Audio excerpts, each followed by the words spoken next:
All right, thanks, Ron, for joining us tonight. We're excited about this. Ron, I'm gonna let you introduce yourself, but what I know of you is that you have a long history of beekeeping, and your name is familiar to a lot of us.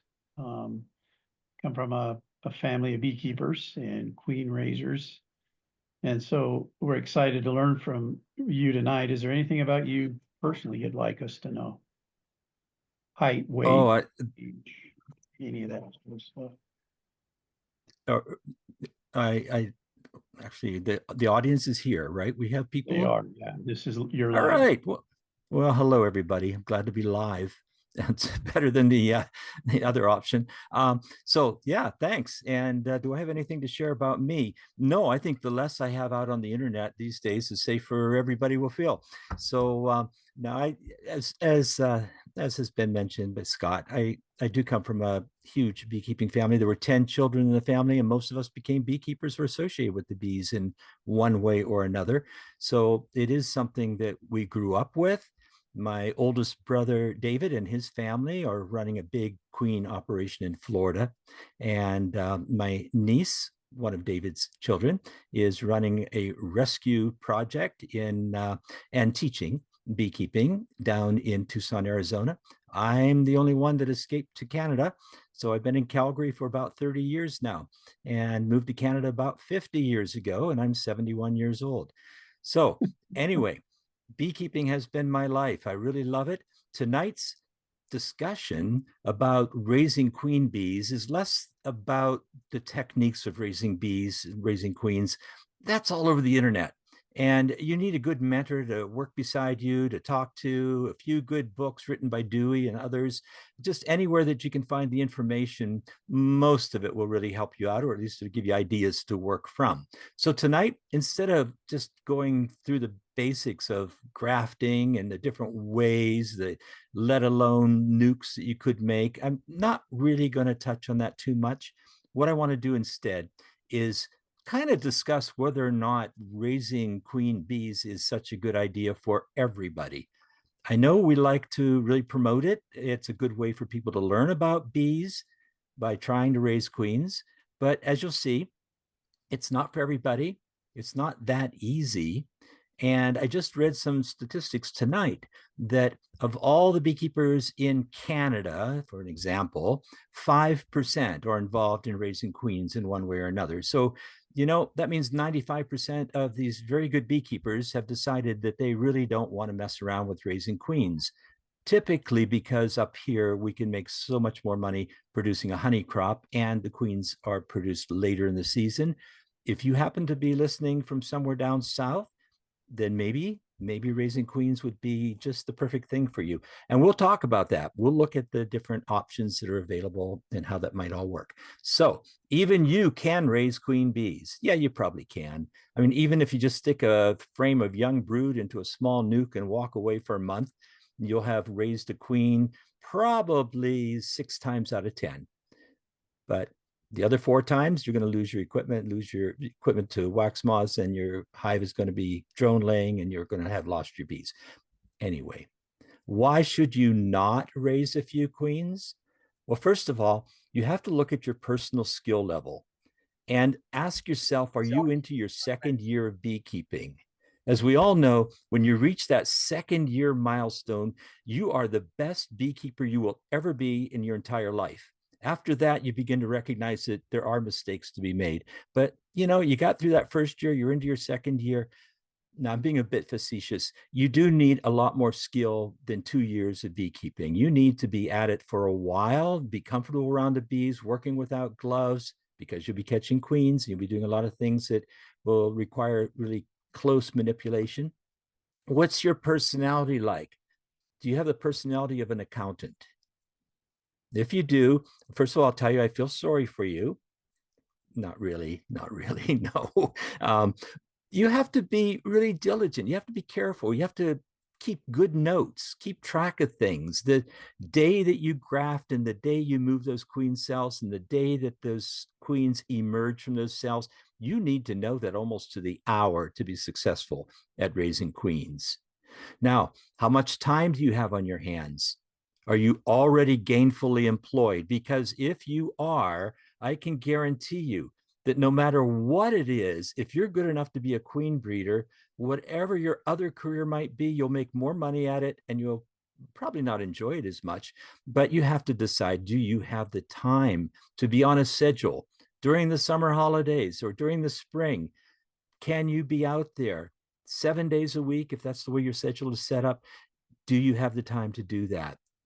And the timing, are you able to use the queens that you raise? Yeah, you might raise a few queens, but what if they come in the middle of the summer and you really have nowhere to go with them? You need to know that your timing, when are you going to need the queens? How long can you bank them or keep them? And finally, what's your location like? Are you walking on sunshine? Because if you're not, if you're living somewhere that has frequent fogs, cold rains, chills in the middle of the summer, cloudy weather, cool weather, or baking hot weather where the queens are reluctant to get out and fly and mate, then you're not walking on sunshine at all. Okay, before we go too much deeper, I want to see, I'll give everybody a chance to determine whether or not they are among the people who are past their second year of beekeeping. So we're going to test some very basic skills. It's super easy, okay? Question, good queen or bad queen? So you look at that queen, and I hope most of you will say, yeah, that's a good queen. And most of you could be right, but you could be wrong too. A couple of things you notice in this particular picture is that the brood is just a tiny bit scattered. And looking at the queen, eyeballing her, doesn't tell you everything you need to know. You've got to see a good brood pattern before you really know if you've got a good queen or a bad queen. Another example also looks like a beautiful queen. I mean, I could fall in love with that queen. She's a great queen, but we don't know if she's going to be a really good layer. How about this one? Anybody? Everybody? Yep. She's dead, Jim. This queen is not such a good queen. That's a dead queen. So I'm hoping now by second year and further, you can recognize that that's not such a good queen. That's a dead queen. What about this? We don't see the queen in this picture, but what do we see? We see some fantastic brood. It's like the queen was working at a sewing machine and went tut, tut, tut, tut, tut, tut, tut, and just didn't miss a cell. She probably didn't even miss the couple of cells that are open on here. You know that there is an open cell somewhere near the center. I'm just going to see if I can put on my highlighter or something so that can you guys see that I'm waving something around there? I don't think you can you? Okay, I'll try something a little different. Let me try the pen. Can you see anything now? Not very clearly. Okay. Okay. Yeah, I well, can see that. yeah, it's a perfectly stupid color that I've got up there. But how about the laser pointer? Does the laser pointer work? Yes. Yes. Yeah. Okay. Okay. We got something. Thank you. Whoever that was, thank you. So that's an empty cell. Does that mean the queen went dot, dot, dot, dot, skip one, dot, dot? Probably not.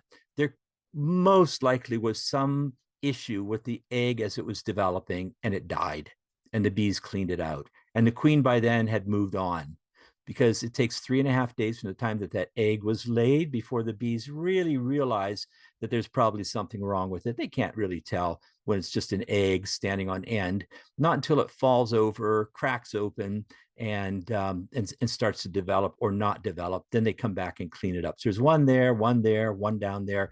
I'd still say we've got a really good queen in this hive. This one, good queen or bad queen? Go ahead, everybody, take your microphones off mute and just shout out at me if you want to. So this one, if there's even a queen in here, is not doing so well. So here again, we're looking at the brood. You've got to be able to recognize the brood before you're going to decide to replace a queen and then find the queen. That earlier one, yeah, she might have been exactly 2 years old. I don't know if I would have jumped in there and squished that queen and replaced her with a new one, because that new one might be laying with a pattern like this. You just don't always know. Okay, good queen or bad queen? No queen. No queen because we've got laying workers here. A couple of ways you can recognize if it's a laying worker. There's an egg that's attached to the side wall of the cell, not the bottom, because the worker's little butt doesn't quite fit all the way down. And another way you can tell if you've got a laying worker instead of a queen, that worker that's trying to lay eggs, because there's no queen in the hive, she can't count. She counts one, and then she counts one, one. So she lays one egg in each cell, but it's a mess. So this is laying workers almost undoubtedly. What about this? Good queen or bad queen? And here you're going to say, well, I see a bunch of spotted drone brood, so maybe I'll kill that queen and replace her. Or better yet, why don't you trade in that frame for one that's got worker cells all the way across? Because what's happened here, the bees have rebuilt the wax and they rebuilt it with drone-sized cells. So probably judging on a bit of pollen, excuse me, a bit of the sealed brood over here, that queen is probably not doing too badly at all. So we're just checking, trying to determine whether we're going to replace a queen. If we have to replace a queen, I'll show you what you need to do to raise a new one. Okay, good queen or bad queen? Anybody? We don't know, but we do know it's a very bad beekeeper, because this is what you will typically see when a colony is starving to death. Those poor little insects that have got their heads right down in there, polishing the bottom of the cells, and that's where they die. So I'm just showing you some examples here because you know as well as I do how many times people have encountered new beekeepers. You guys have encountered new beekeepers who will show you something like this and say, I think I need a new queen. Well, until you can recognize what's going on in the colony, please don't try to raise queens. You'll be wasting your energy. Good queen or bad queen, too soon to really know. But in just eyeballing this one, I would say probably it's not a great queen, because going to be a great queen, because that queen cell is a lot smaller than the ones on this slide. So look at these cells down here towards the bottom. Those are much better fed, much larger than the other ones. Something else interesting here, even though we see these cells down here nice and sealed, you could come in here and cut these off and raise and have a new queen come out of these cells. That's another way of raising your own queens. But this up here, do you see what's happened?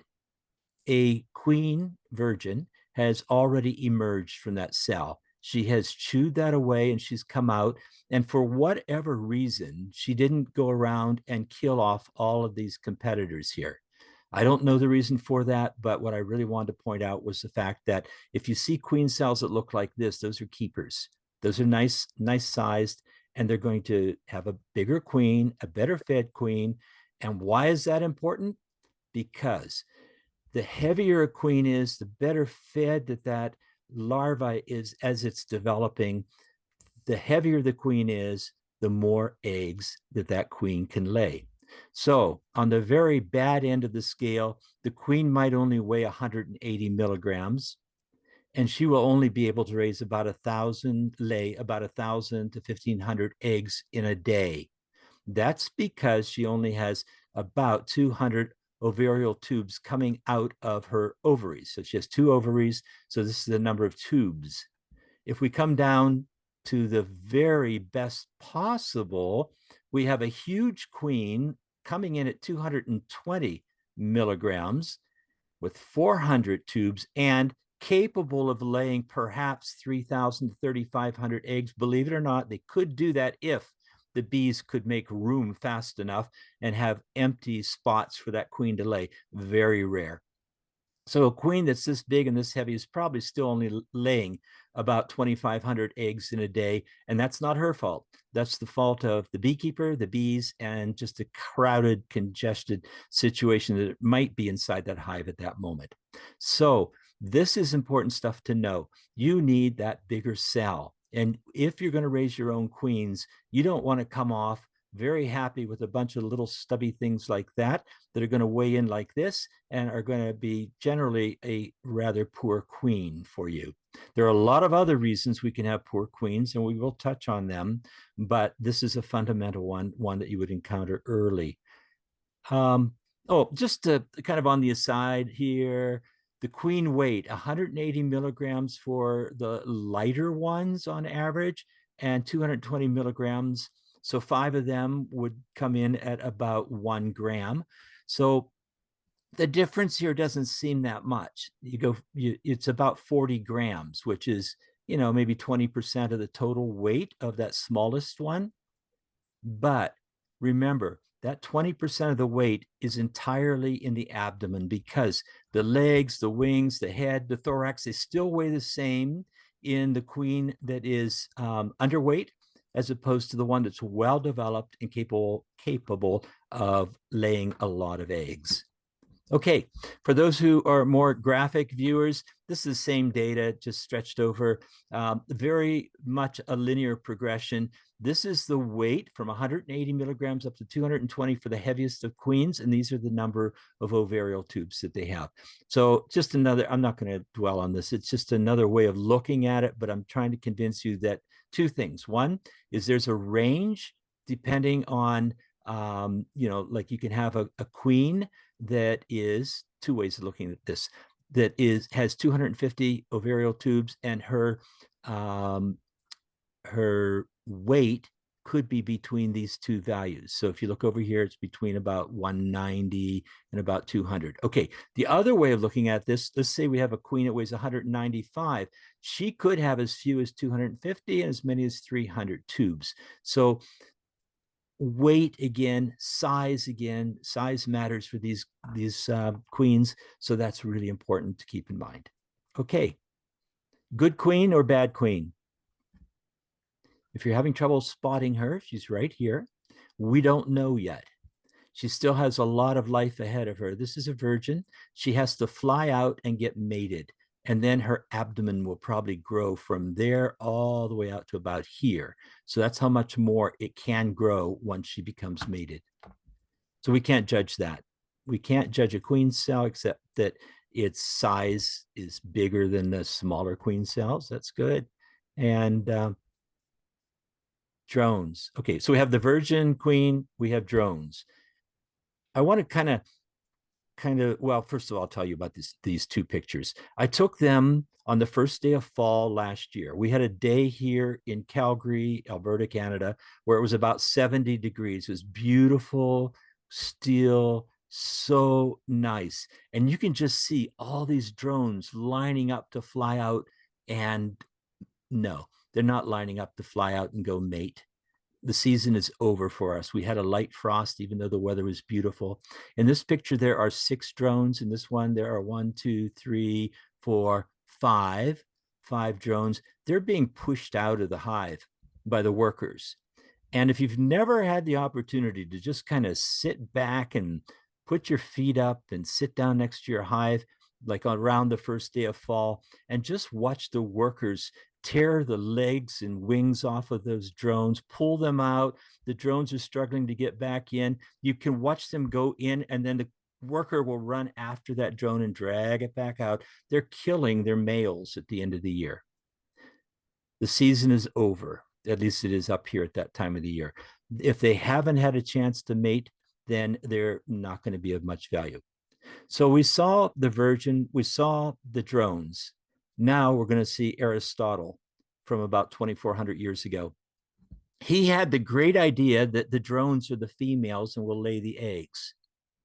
And he knew, Aristotle was certain, that the queens have to be males, because all warriors in the animal kingdom carry stingers or poison. And besides, there's only one. He's the biggest, and he's the obvious leader of the whole hive. So this was Aristotle, and his ideas stuck for 2,000 years. For 2,000 years, people who kept bees, people who encountered bees, they knew that all those little drones running around, big drones running around in there were females, and they were laying eggs, and the queen was guiding all the activities, and she had a stinger, which even Aristotle recognized. course, he was wrong, and it took a long time. I think the first time that somebody came up with a better understanding was Luis Mendez de Torres, and he wrote the first book about the fact from his observations. He identified the head of the hive as a female, not a male, and he called her the queen bee rather than what everybody else was calling that bee, the king bee. Not the king bee, but the queen bee. So, and he also claimed that that one insect laid all the eggs in the colony. This was a fundamental change the way people were seeing their beehives and realizing that if they're going to keep a colony going, they've got to keep that queen going. So he was Spanish. We don't really respect the fact that he discovered this first. Instead, most of the credit goes to Charles Butler, also a brilliant beekeeper, but he was a grammarian. He wrote grammar books. He wrote music books. He was a clergyman living in the countryside in England, and he lived through the era of Queen Elizabeth I. And I think that had a lot to do with him being able to write a book called The Feminine Monarchy in 1609. He wrote that book, and it was accepted because by then people realized that, hey, we could have a royal leader who is a female. So this was a huge breakthrough in the way people were thinking. It took a long time to get here, Charles Butler. Now, not much later, like 50, 60 years later, we have a guy in Holland, Jan Swammerdam, who was the first guy to figure out that insects go through 4 stages of development. So they go from the egg to the larva to the pupa to the adult. And nobody really seemed to recognize that before, or at least nobody wrote it down. But his real claim to fame was look at that detailed drawing of the ovaries of a bee. He could dissect, looking through the microscope, and line up everything and figure out where the ovarial tubes were. And he was the first person to realize that it's impossible for bees to mate. They can't mate because the queen has a plug or a seal that would be impossible for her to be inseminated. So she has to lay eggs that are not inseminated, just like a clownfish. And then the drone, he said, would walk around and lay its sperm on top of those eggs to inseminate them. So that was the way people were thinking for quite a few years, for over 100 years. The idea was that the developing bees came from eggs that were initially unfertilized, and then the drones walked around the hive and fertilized them. They had no idea, not even a wild guess, that the queen and the drones would fly out of the hive to go mate. That was something that didn't come along until Francois Huber around 1800. This guy, he was amazingly brilliant. He was a Swiss beekeeper who, unfortunately, he had gone blind in his youth. So by the time he was 20, he could no longer see. So he had to depend on his wife and a helper to design the things to put out in the apiary that would help him understand and deduce what's going on inside the colony. He first did some experiments that involved putting drones and a queen on a comb and waiting and waiting and waiting for fertile eggs to be laid. And of course, they never were. Then he realized, okay, they've got to be outside of this sealed up compartment. They have to be able to fly. So it was through that he finally figured out that all the mating has to be done outside of the colony. I really recommend this book if anybody wants just really light reading. It's a very easy reading novel. It's called The Beekeeper's Pupil. It's written by Sarah George, and it's the story of Francois Huber, his friend, Francois Brunens, and also his wife, Francois Huber's wife, Marie. So the 3 of them were responsible, and this story is so well written and so interesting. But in the end, you have a much clearer idea of their personalities and also a very clear concept of how it was necessary for him to do so many experiments before he could figure out by deduction that the queen had to fly outside the hive before mating could take place. Okay, so we're going to talk about the male member of the hive, the drones. So as most of you know, then the drones are going to take to the air, and they're going to group together in a drone congregation area that may have about 5,000 drones all flying around in one big, huge cluster, just a few meters wide, few meters tall. It's not a huge, huge thing. The drones are very passive. They're not fighting each other while they're inside this. They're not chewing on each other. They're not trying to knock each other to the ground. They're just hanging out. They're just hanging out, waiting for a queen to sense the scent of all those drones and be attracted to it. So a young queen that needs to mate after about 10 days after she's matured enough, after emerging from her queen cell, 10 days have passed. She flies out and she's looking for these drones. So they're all passive. I put on here, you probably see the words here. It says, oops, sorry, magnetic attraction. So that is in regards to this drone congregation area. We really don't know why 5,000 drones would choose to group together in one spot and wait for the queen. Now that's in itself, you could kind of explain, say, well, 5 met and then a couple more said, hey, there's some action going on over here. So more and more show up. The really weird thing that we don't really have a 100% clear idea of is that all these drones will die. There will be no drones the next year, but the next year they will all congregate at that same location again. So is it magnetism, the Earth's magnetism? Is there just some geographical feature like the side of a hill or the wind pattern? We really don't know, but we do know that these DCAs, these drone congregation areas, are used again and again. And all the drones show up there. The queens come in. Now, queens are totally ignored by the drones when they're inside the hive. They don't seem to pay any attention to them at all. And it's not until mating season, when the drones are in that congregation area, then the queens are no longer ignored. When they fly into that, then that's when the mating takes place. I also put a little comment on here just to remind me to tell you that the age of the drones in your hive is really important. I have heard and seen people who have wanted to start raising queens because they see some drone brood. That'll be too early. You need to see a number of young drones walking around inside the colony before they're able to, before the drones are mature enough to mate. So the timing then is look for drones that are just starting to come out and wander around. Then you can do your grafting. And then roughly 2 weeks later, maybe a little more than that, the drones will be mature enough to mate with the queens that you have been creating.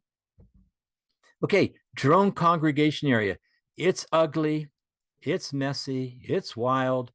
Fortunately, humans do not have drone congregation. Okay.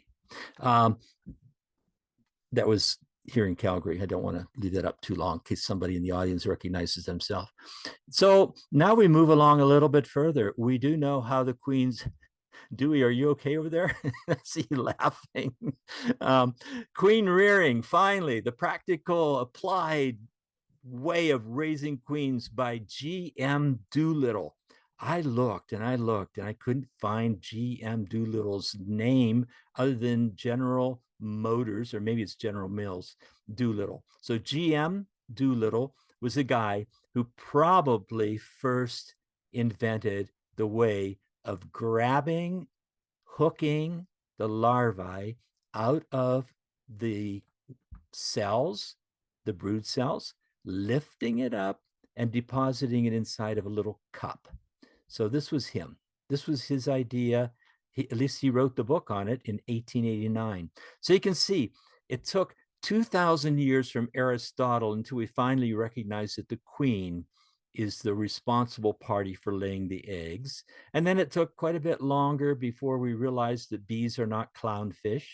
It took a little longer before we put together a method for raising the queens. And I think this is just, I'm just showing this because so many people are raising queens and thinking about queens or wanting to go into the queens.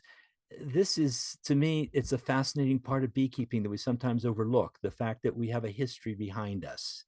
This was from Doolittle's book also, and it looks so much like what we might do today. There are the queen cells, and they look hardy. Those are nice, big queen cells. The frame looks a bit weird. It's actually 11 by 11 inches, very big, deep frame. So not a size that's used much anymore. But we're at 1889, 1890-ish. So if we jump ahead 70 more years, we're going to put together the idea that the queens fly out and the drones chase them in the air and mate with them. And I have a real treat for most of you who have never seen these pictures before. They were taken by a 17-year-old farm boy from Pennsylvania who was up at Cornell when Norman Gary and Roger Morse were doing experiments with trying to film. You see the camera there? This is a camera trying to film the actual mating. For the first time, it had never been photographed before, never had been filmed before.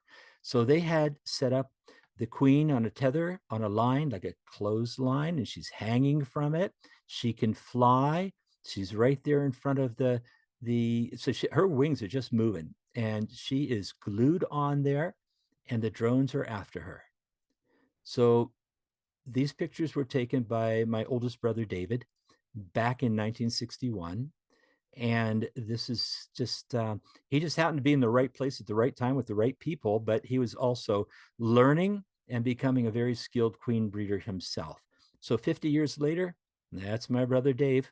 And he's parked himself in front of an incubator that's holding several thousand queen cells. So this became a life passion.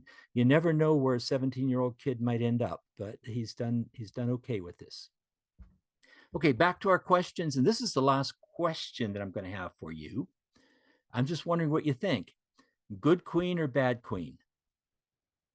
So most people are going to look at that and say, oh, it's got to be a good queen. I think I'll use her as my mating stock.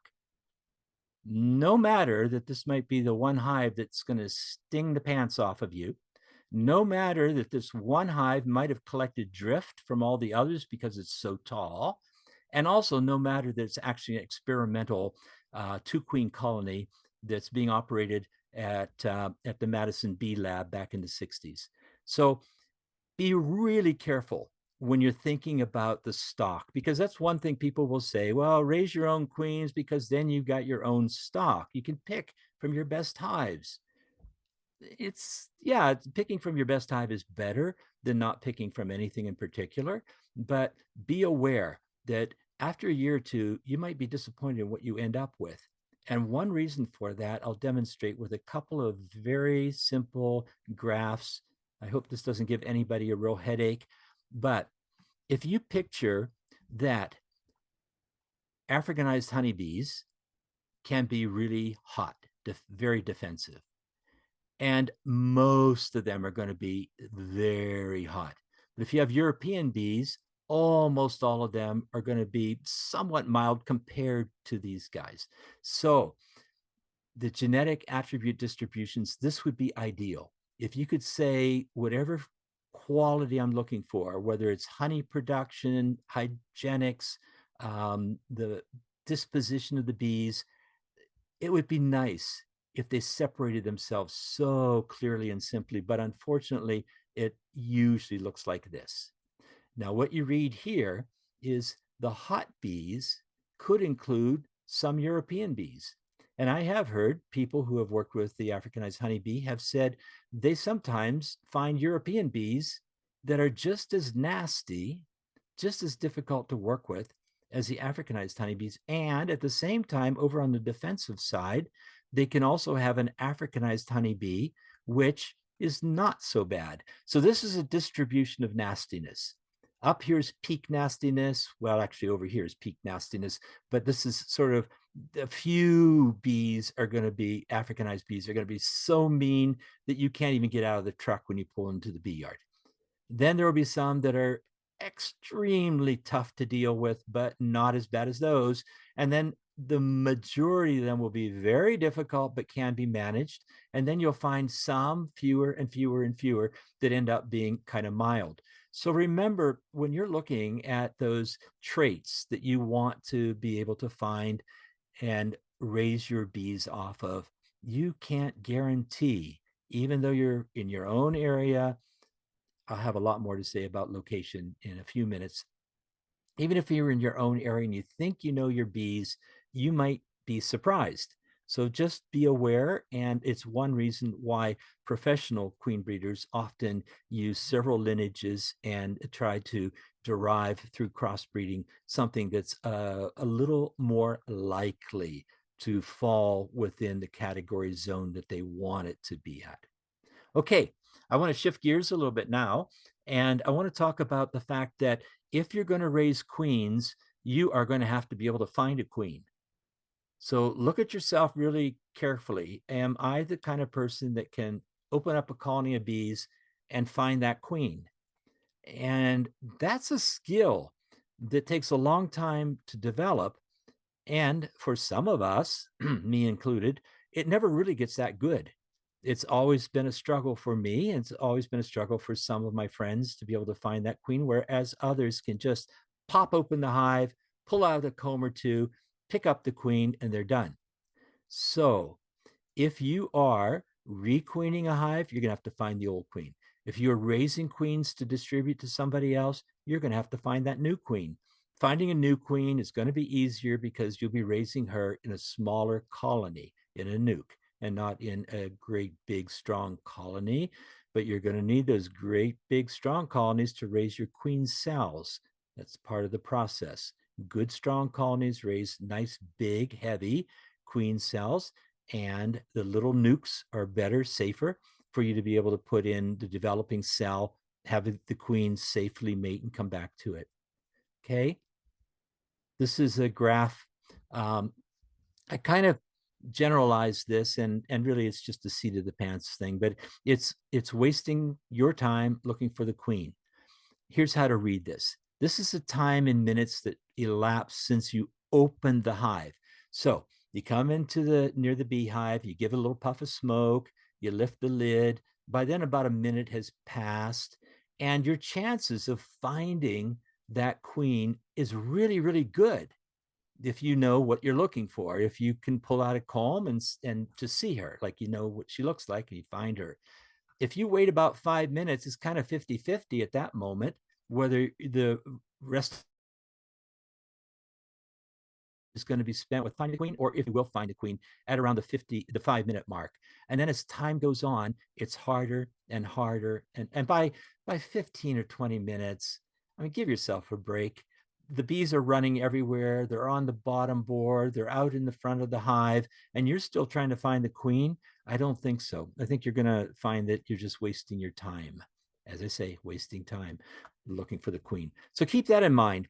If you're not finding the queen, particularly in a big strong hive, if you don't find her within about 5 minutes, close it up and come back the next day or 2 days later, if you possibly can. There are other techniques. You can shake all the bees onto a box and have a queen excluder and smoke the bees so they run down and the queen gets stuck above the queen excluder and you can find her there. There are things, you can see it. It's all over the internet and you can find it in books. But my key here is try to find her quickly, develop an eye, and try to get into the zen of looking for that queen. Keep your mind not on the radio that you've got playing out of the windows of the van or the truck. Like, keep your mind on just enjoying the moment, looking at that cell and looking for the queen.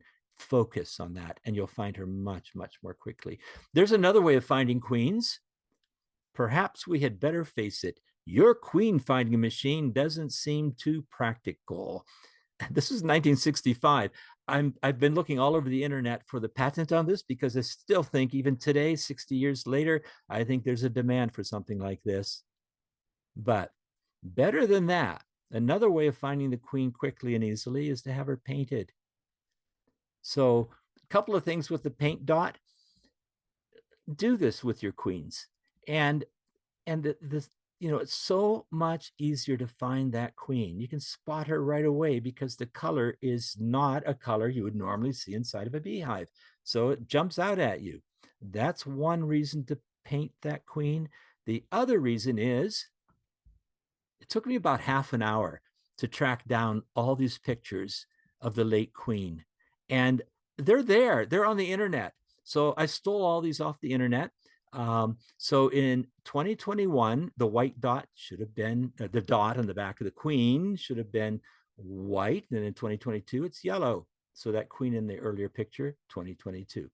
Red in 2023, green in 2024. And this year, you should invest in a little blue marker and mark your queens so that when you come back to your hive 4 years from now, 2 years from now, you'll see a blue dot and you'll say, oh, wow, this queen is already 2, 3, 4 years old.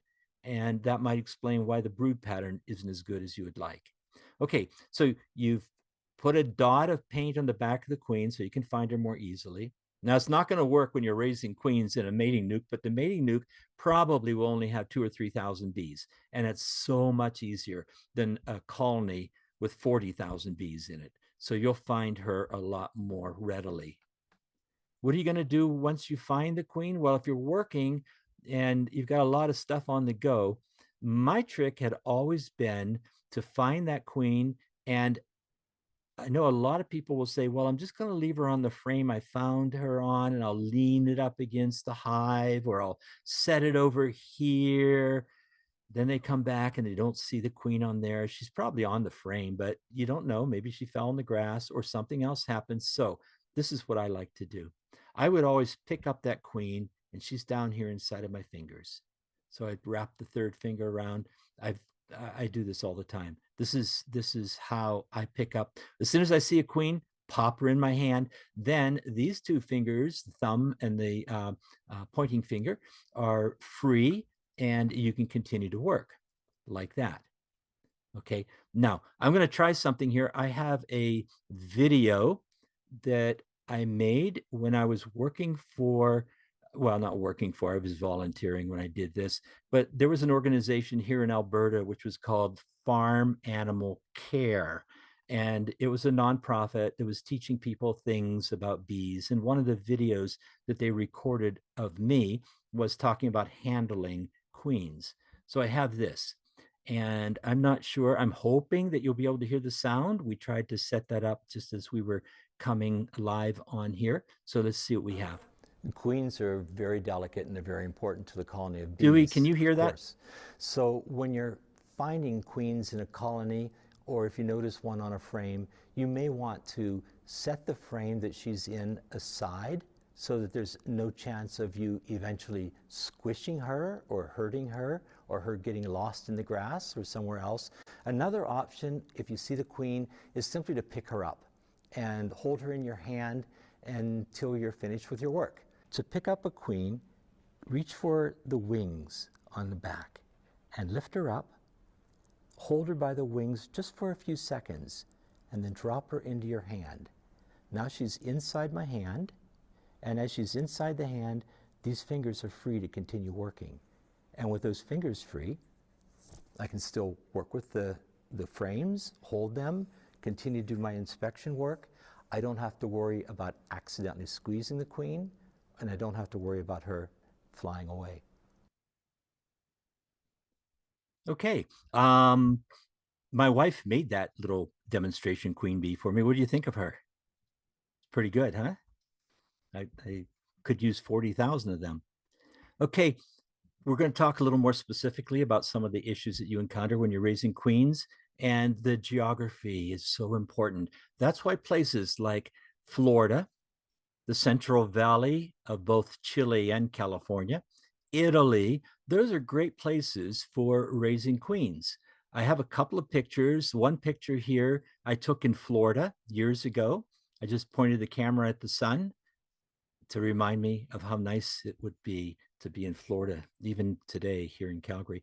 No, that you need that sunshine, warm temperatures, roughly 20 Celsius, 68, 70, 75, somewhere in that range Fahrenheit. Those are good temperatures for the queen to fly out and mate. If it's too cold, they're not going to do so well. So, a couple other things about location is you want to know the feral stock conditions of where you're raising your queens. And this might be a reason not to raise queens. If you happen to be near Tucson, Arizona, there are so many feral colonies of Africanized stock that when you're raising your queens, you're unlikely to be able to keep a European strain going because of the mating. The queens fly out several kilometers, several miles, doesn't matter, it's a long distance. The drones also fly quite a long ways, which means really you should be about 20 kilometers, which is 12 miles, from any other colonies that you don't want the stock mixed with. So if you have the great idea, I don't mean that facetiously, it is a great idea, of raising queens in your local community, your area, be aware that when you're raising those queens, you might be able to graft from your own proven stock, but when that queen flies out to mate, she could be mating with colonies that came in on big trucks from far away, or here in Canada, they came in on an airplane loaded with packages from New Zealand, and that's whom your queens will be meeting up with in those drone congregation areas. So really good weather, isolated areas if you're trying to maintain a stock that you prefer, and knowing what the feral conditions are, what the feral stock, what the native wild stock of honeybees are in your area. I have a really nice picture here. I have some great friends down in Chile, and Francisco Rey is on the right, and a gentleman named Rodrigo, and I can't remember Rodrigo's last name right now, but I was down there several times and had toured their operations in the valleys in Chile, and they had that ideal climate, that dry weather, sunny, not too hot during the time when they are raising the queens. So it's absolutely fantastic. Okay, I have 5 more slides, so I think I'm going to take about 5 more minutes to get through them. One of them I feel is really important. I'm glad that those of you who are here are still here. This is from a really good paper that I would say do a search for. It's written by Miriam Bixby, Shally Hoover, and several other people. But Miriam is out in BC, British Columbia, and Dr. Hoover is down in the Lethbridge area of Alberta. So they did an analysis of queen breeding inside of Canada. And their years that they were looking at, and had volunteers who calculated all the expenses that were directly relevant to producing queens, came up with these numbers. And this is directly out of their paper. So you can go to that paper and look at it. Let's read the paper together so I'm sure that you understand what's going on. This is your success rate. So you know, to produce queens, you have to graft. You have to use that well, you don't have to. I mean, there are other ways of raising queens.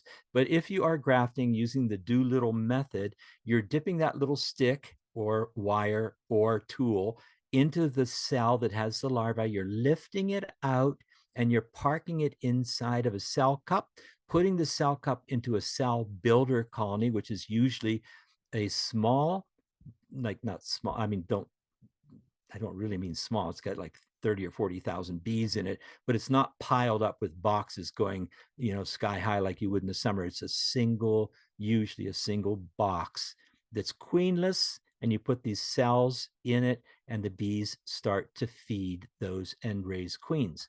Now, among the people who allowed their data to be inspected, There was 1 year where one of the operators only had 40% success. And that operator admitted that probably the problem was they were new at it, and this was a bit of inexperience. So they had 40% success with grafting and getting a nice, viable queen cell. The best of all of these was 90% success, which is phenomenal. Very few people can come up with 90%.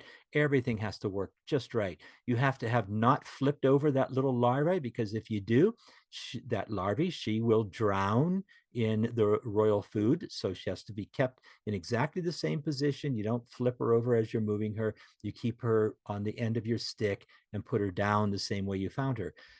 90% success is extraordinary. It also means that no young queen was inside of that box that you built in order to start these cells. It means that you didn't puncture any of those larvae. You didn't dip your stick into the cell, pull out the larvae, and accidentally eat it.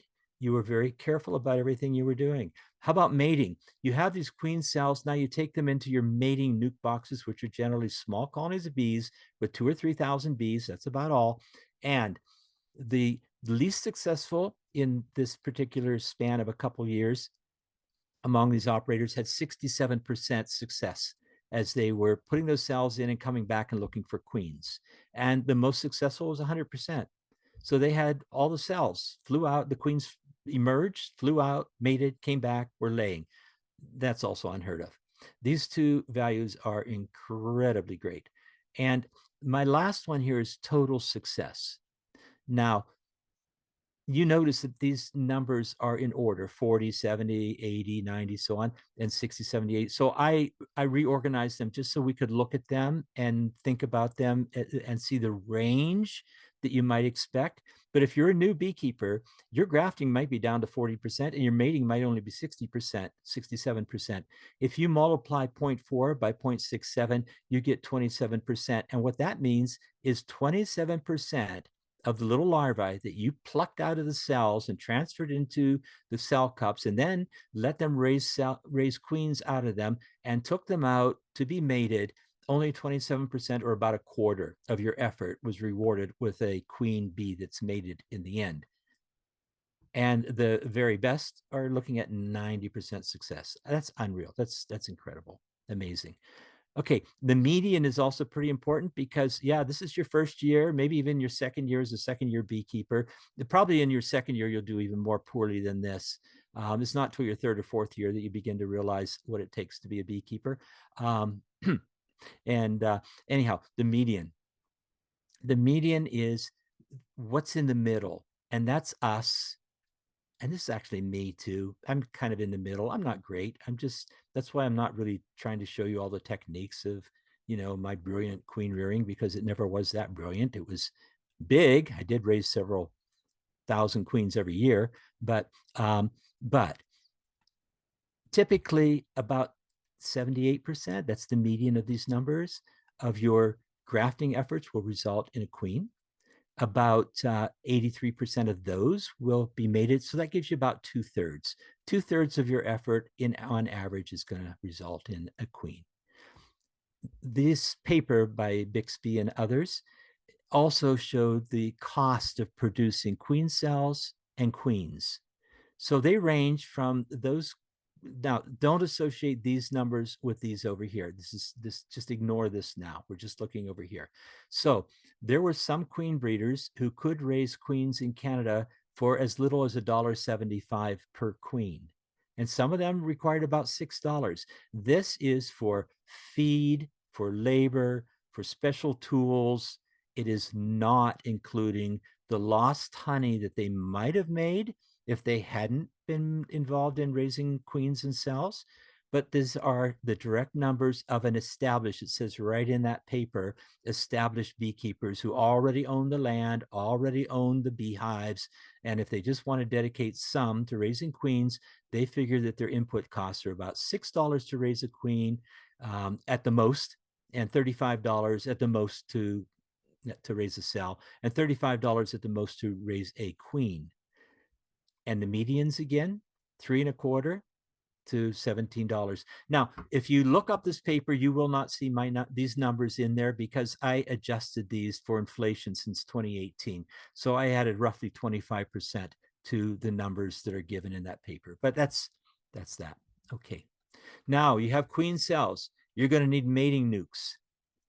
I can't tell you a lot about making your mating nukes, but try to do it when there's a honey flow on, so the bees are much more gentle and able to mix one to another. So you have a colony of bees, and here I'm already into the bottom lower box, and I'm pulling out the combs. I look to see, does it have brood? Does it have honey? Is it an empty one? And then I'll set up, now there are 3 frames in each of these. So there are three frame mating nukes in this section here. And I would put like a frame of brood, a frame of honey, and an empty frame of brood in the middle, frame of honey, and so on. And then I would haul these out to an apiary. And at that apiary, each one of these boxes, these little Illinois depth boxes that you're looking at, each one of them has 3 entrances and 3 divisions. 3 separate queens are being raised in each one. That was part of my nuke system. This is Francisco Rey's operation in Chile, and these are all mating nukes up on posts, because he will tell you that the ants can be really bad. So you keep them up off the ground, and they have a way of keeping the ants from crawling up and getting into the hives.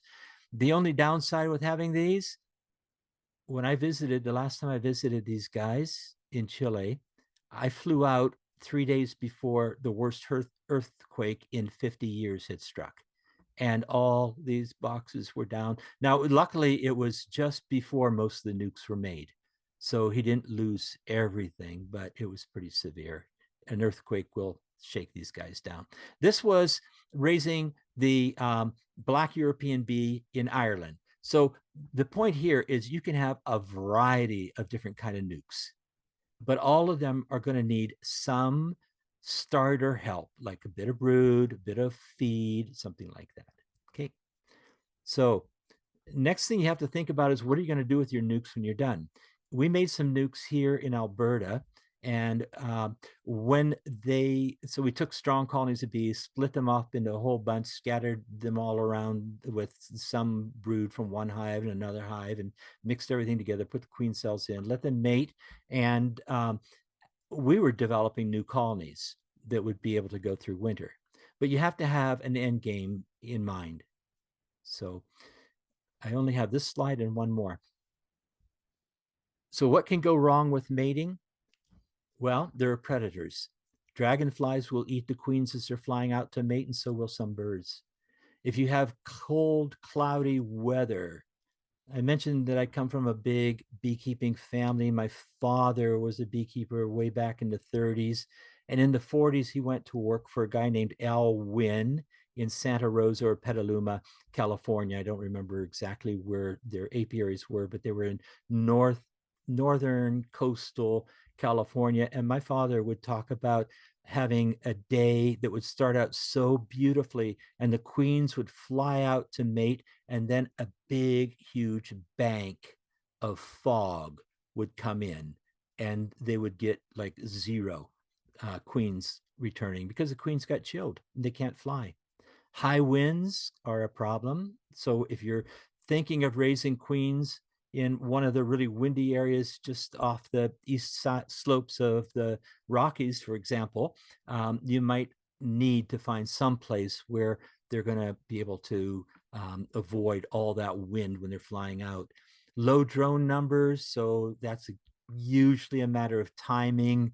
If there's not much going on in the colony, then there's not much in drone population. Queen navigation, queens do get lost. They can certainly get lost finding their drone congregation area or returning from it.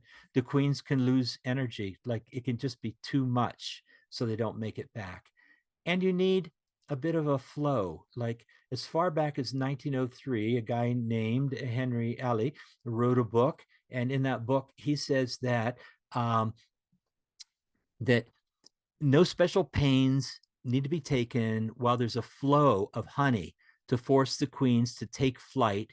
They readily do that by themselves. But after the harvest is over, it's quite a different thing. At this time, a young, unfertile queen will not leave the hive unless encouraged to do so by feeding. So if you're having trouble getting your queens to fly out and mate, you might need to have a feeder in there to make sure they have this, something of a flow going on. Okay, last one. And I apologize. I didn't talk fast enough. Great queens need great mating weather. You have seasonal considerations. Things are different. In the fall, you might not have as many drones because they're being chased out. You need lots of drones, and you want to graft after the first drones have appeared. You want to have strong starters. Those are the queenless ones where you put your grafted cells into. You need to be an accountant, and it helps to have some experience behind you where you've been working with bees for a few years before you do it. And if you're looking at genetics, remember those two charts I showed back there? I think those are important. Okay, I need to stop there. I'm over time already, and I apologize so much for that. But we're back. Can you see me, or do you still see pictures from the No, screen? we can see you now, Ron. Okay. Yeah, Okay, that I was. bet we. Go Yeah. ahead. I was just saying, I bet we don't have any questions though. Well, you do. You have a couple of questions. I mean, it was fabulous. Thank you for Well, thank that. you. It was so good. Um, I love this and stuff. I really like this stuff. oh Thank you. yeah, it was fabulous. And we have a couple of questions, and it's interesting because when our presenters are very thorough, um, we don't get as many questions a lot of times as we do, when they're not as thorough. So this is good. So let's go ahead and answer or ask a couple of questions here. So one question comes to us, says, what days must you not move queen cells to avoid damaging the future queen? Oh, okay. I get the question. So you can actually be pretty rough with those queen cells just before they're about to emerge. So when you're close to like that last day, then you can dump them into a bucket and maybe put something, just keep them warm. You can carry them around all day and pop them into your mating nukes. But anything before that point, they can chill too easily. You can damage their wings that are developing.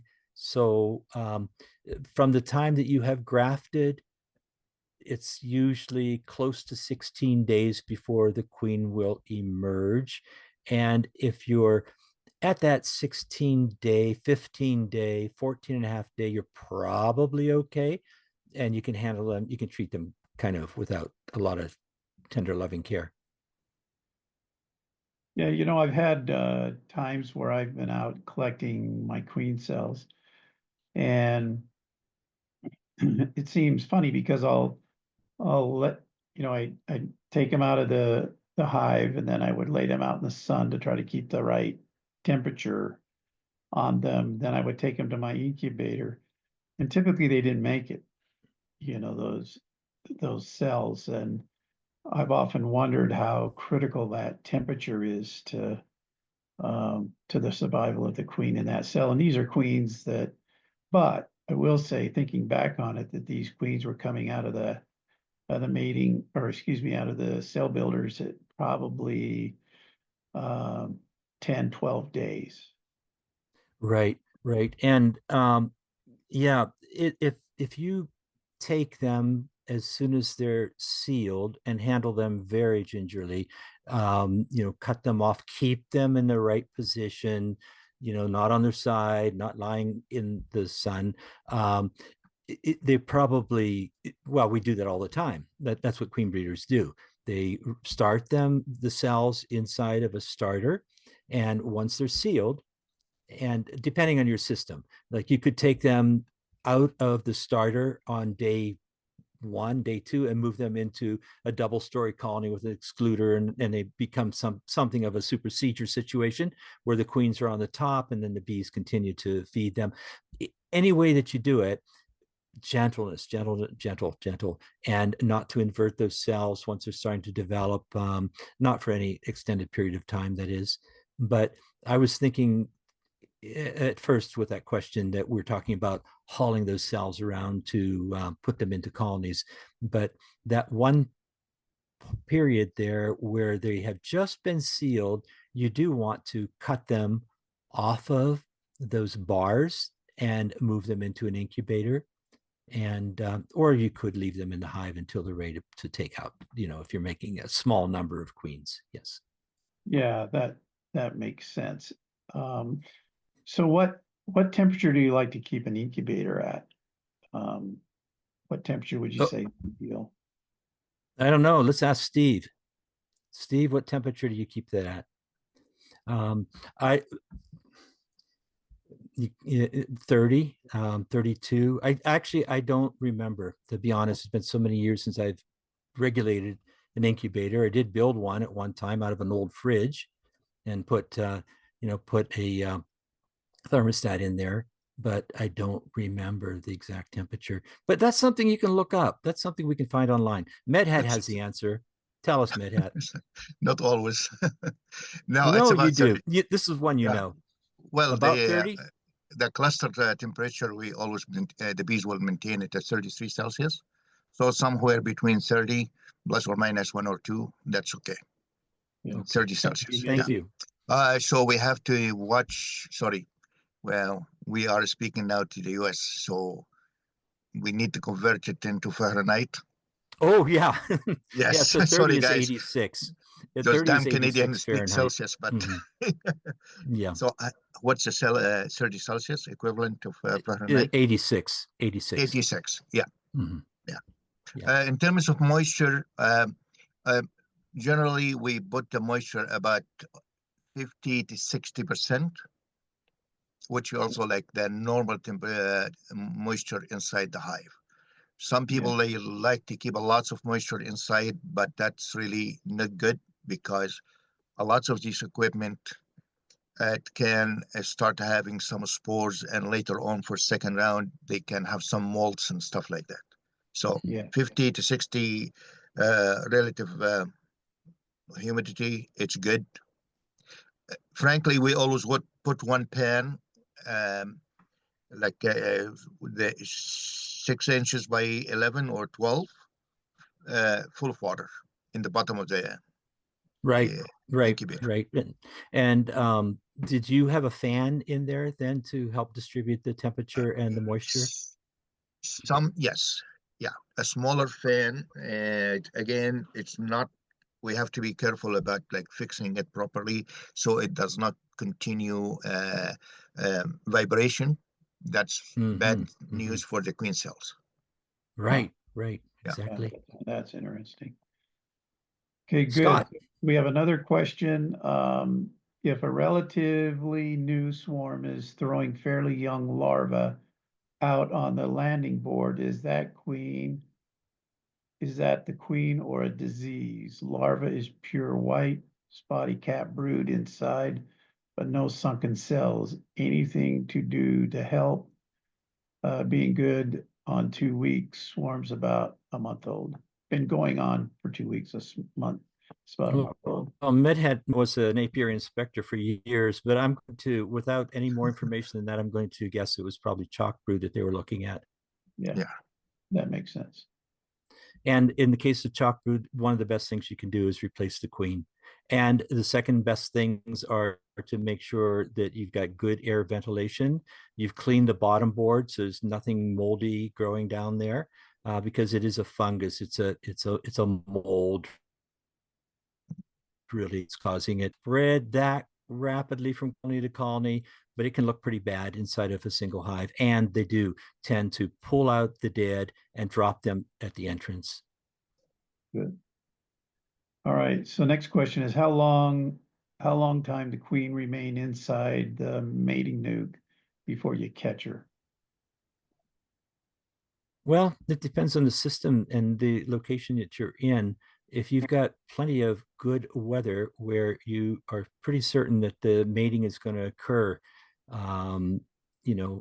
very timely, The queen will fly out as early as 5 days, but they tend to be about a week before they make their first flight. And they make a couple of mating flights over a few days. And then they have to come back and they have to develop so that they don't look like a virgin anymore. They grow a little bit. And at that point, then, am I seeing two med hats? Oh my goodness. I have no idea. This is scary. You distracted me there, Medhat. I see two of you. So all in all, a lot of queen breeders like to work on about a 2-week cycle. So, and if you have a weak colony, a small colony, it's quite possible to pop that queen out and immediately put a queen cell back in. The stronger the colony is, the longer you need to wait. Up to a point. If you wait 4 or 5 days, then you're going to have laying workers potentially starting, and you're going to have the bees raising queen cells and not wanting the cell that you put in.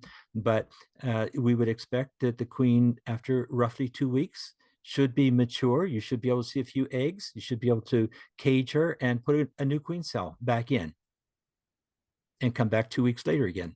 Yeah, so that's key. She have to be seeing eggs, and she has to be have been in there for 2 weeks laying. Not right? laying, but from the time that the queen cell goes into the nuke. Got it. Yeah, so she might only lay for 2 or 3 days. And as long as you're seeing eggs, you have an untested queen, but you have one that is laying eggs. And typically that's what the queen breeders will ship. If you're doing it for yourself, you then give yourself more time. If there's no rush, then let it go 3 or 4 weeks before you see how well that queen is doing. And then if it's not doing well, you can requeen it at that point. Again, I want to reiterate the fact that you need good mating weather. So if you have, that 2-week window has only 3 or 4 days of nice, warm, sunny weather in it, then your mating might be just total crap. Or you might just want to let it go a little longer. But the queen will not wait forever. After about 2 weeks, 3 weeks, maybe, it varies so much. There's a point where she never will properly mate. Yeah. And also it gives the queen a little time to settle too, the longer she's laying too, right? When you put her in. Right. Doesn't the That's right. acceptance go higher once that queen is more settled in that mating nuke? Yeah. All right. So the next question is, do you pick the queen, Ron, before you select the eggs to graft? I'm not sure I understand.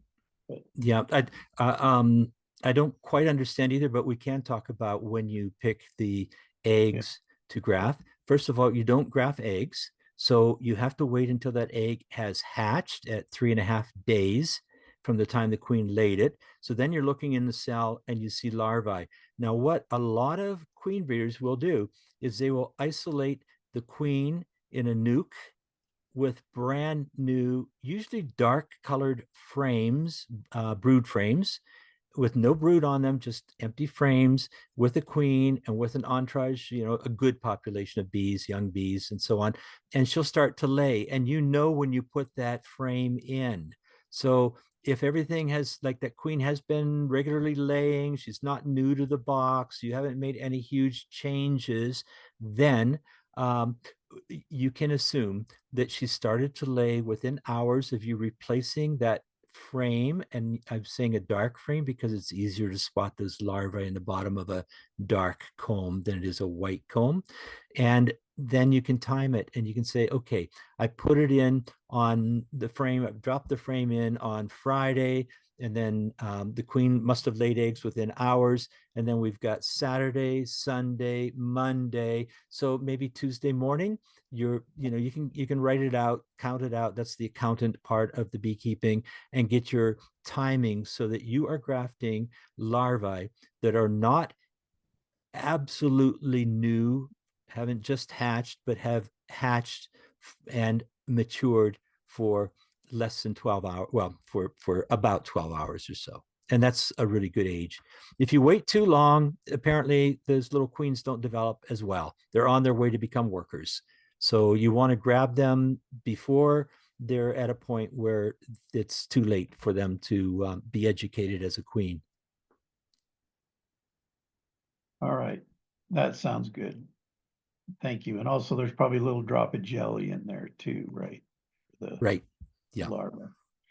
That's All right. easier to graft. Some people dry graft, but if you do prime your cells with a little drop of royal jelly that you've collected, it can be frozen, mixed with a little bit of sterile, clean water, and make it just a little bit thin. And then you've got like a little pool, a little swimming pool for the larvae to be placed in. And this is where you don't want that larvae to flip over on the wrong side, because its breathing tubes, it's eventually going to become its tracheal. The spiracles are all on one side of the larvae as it's lying down in the bottom of the cell. So don't roll it over. Yeah, you'll suffocate it then, huh? Right. All right. Thanks for the wonderful presentation. To find the queen, can we put a frame of fresh egg from another beehive to the hive that we try to find the queen? So this frame has different pheromone. The queen will come to visit this new frame. Does that help? I don't think so. That's new to me. I've never heard that idea. Tell me what YouTube channel it's on, and I'll go look at it. Yeah, I've never heard of that either. I've never heard of it. I mean, there might be something to it. There's so many things I've never heard Right. of that actually could work just fine.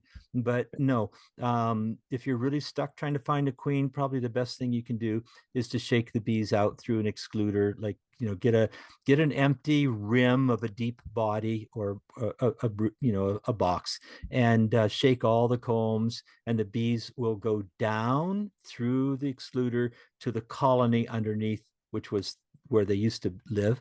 And the queen should be left on the excluder by the time you're done. That takes some time, but if you're really, really stuck, then that's one thing you can do. Great. What's the best temp for grafting? Again, hot and humid, so around 30 again, 86 Fahrenheit, and humidity has to be up there. If you're not sweating when you're grafting, you're probably not going to have as high a rate of success as you would like. So what is the best way to introduce the virgin queen to the nuke? Okay, I wouldn't introduce a virgin queen myself. It's been done, and I guess it can be done. Some people say if you put her down near the entrance and let her run into the hive, I don't know. That sounds a little flaky, but I've heard it. But we're talking about putting mature queen cells in. So the cell is in there for a while. It becomes part of the hive for a few hours. And then the queen, the virgin queen, will chew on that cell cup and let herself out. So she will emerge from that cell, and then she'll be part of the furniture. Otherwise, dropping in a flighty virgin queen, it's tough. I know it's been done. I know, and I'm sure the people who are better at beekeeping than I am would have had good success with that, but I wouldn't do it. Yeah. Better to put the queen cell in there a couple of days ahead of time. Yes. Yeah. Okay. Is it possible to successfully freeze drone semen yet, even using liquid nitrogen? I'll defer this to one of the people who know better than I do. Anybody? Medhead, I know you know this. No. Okay, what's the question again? Sorry. Yeah, can you freeze drone semen? Yes, but it has to be liquid nitrogen. Okay, got it. So All not right. just a deep freezer. Deep freezer, yeah. Yeah, no, that's a good point. Yeah, don't put it in your home freezer. Actually, you can leave it at room temperature, and it can stay viable for about 10 days. Oh, I okay. didn't know that. Yeah. I didn't either. I didn't know. Yeah, that's good. So, Ron, the question on the picket is picket the queen means containing her into a small area.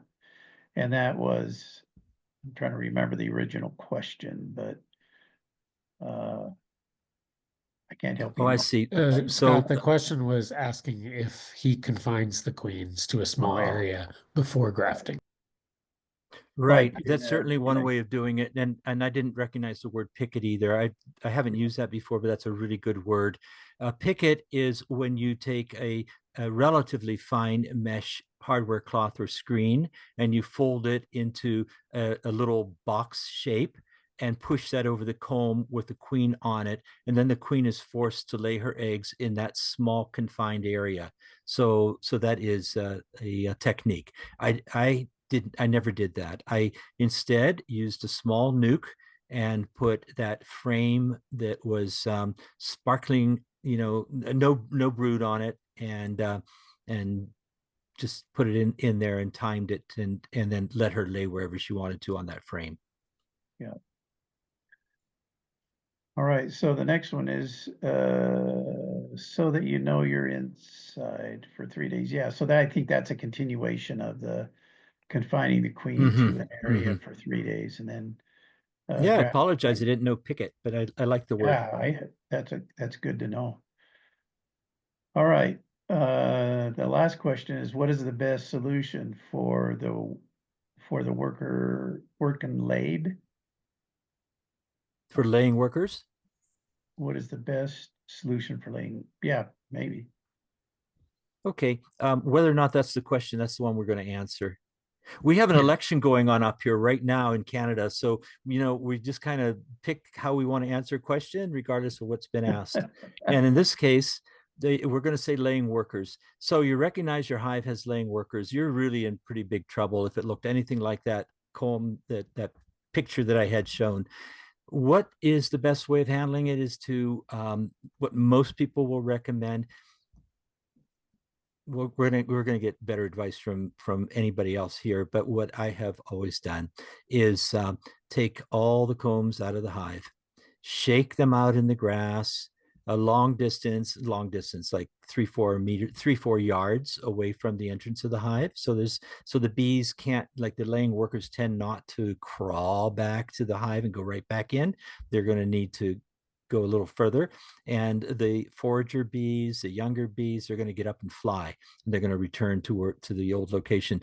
And in that old location, I would like to put a comb or two of brood, and probably a queen waiting there.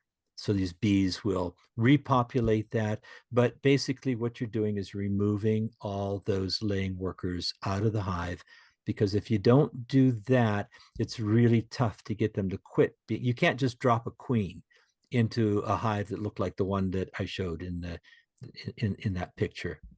Medhat, what's a better way of doing it? I like the way you do it, and I will do the same way. Shake the hell out of them, get rid out of this box, especially at different stages. Like if it is few cells, it can be recovered, like the way we are doing it. If it is too late, frankly, the colony will become so weak, and the bees you keep introducing a queen for $50. I'm not going to invest $50, and later on, it doesn't work. So, yeah. It sinks now. Yeah, it's judgmental thing, but no, Thank you. shake them. Yeah. All right, Ron, a patient way to help to find a queen in a larger hive is to place a queen excluder between the boxes with open drawn cells, wait 4 days, come back and look for the box with eggs, and the queen will be in that box. Just be sure to keep the box separate so the queen can change boxes. So another way of isolating a queen. Sounds like where you can find her. Yes. And then the last question is, laying workers can be fixed by combining with newspaper with a queen right hive or a nuke. So it sounds like adding combining that or merging that with another hive. Does that work with a laying worker? Better to shake them out. Better to shake them out. Yeah. Yeah. All right. So just a follow-up question to that too, Ron. So you have eggs in those cells from a laying worker. Do you worry about that, those eggs, or you just go ahead and shake them out. Yeah, I wouldn't worry about it. The bees, a typical functioning colony of bees will remove anything that looks out of place. So they will pull them out. I wouldn't worry about them being in there. They will be cleaned up within a day or two. If you were to take that frame, shake all the bees off of, park that same frame into a good functioning colony of bees, you could come back the next day and not see even one of those eggs left behind. Well, Ron, that was fabulous. Well, thank you. Yeah, thank you so much. Also, to those of you that are still on with us, this will be posted to our website within a few days, and you can go there and watch this to your heart's content. You can binge on Ron's presentation. So thank you, Ron, and thanks to everyone who showed up tonight. All the best in your spring beekeeping. Thank you for the invitation. I really appreciated doing this. Thank you. It was fun.